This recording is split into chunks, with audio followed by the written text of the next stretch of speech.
many years before that would be helpful that you might like to see taken by the government of Turkey?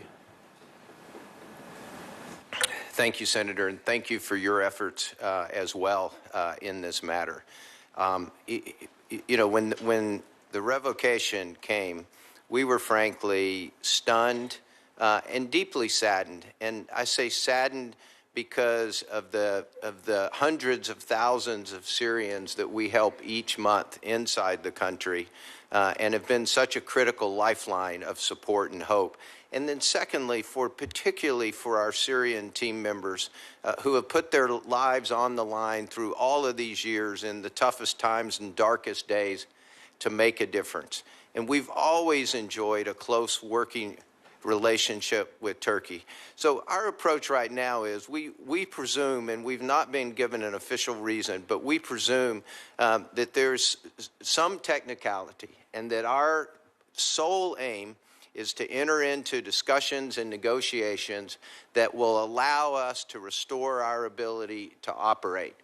The governors in Turkey have been extremely supportive of our work. The local authorities have been supportive. The Turkish Red Crescent have been supported. And so we thank you.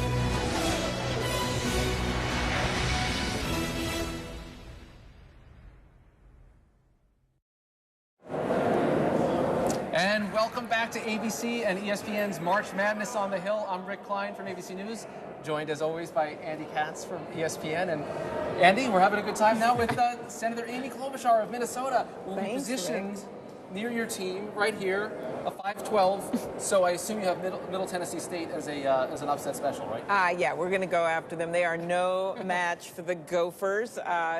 They're going to fall to the Golden Gophers. The Rodents will win. This is my prediction. So Minnesota's had quite a turnaround. I mean, a year ago, clearly a poor season for Rich Pitino. There was questions about whether or not he could turn it around.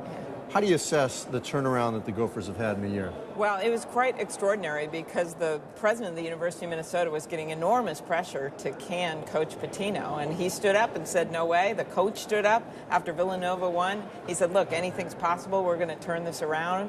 I got a lot of grief for saying that, and look where they are now. They completely turned around their record, and we're so excited they're in the NCAA. It doesn't happen to us often, and in fact, you have to go back to 97 before we were in the Final Four itself.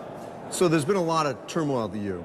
I mean, you know, with the football program and everything happening. What do you think it means to have the basketball program do something positive? Because there had been a lot of negative issues over the last year with the AD resigning and everything that happened off the court with the football team. Right. It hasn't been easy for the University of Minnesota sports, but this is just like our golden Gopher moment because this is a scrappy team. As you know, their one senior is out now, and so it is all younger guys who have come up and are fighting hard. And when you watch the team when they played both Michigans, one they won, one they narrowly lost. Even when they were losing, they seemed happy, just happy to be there.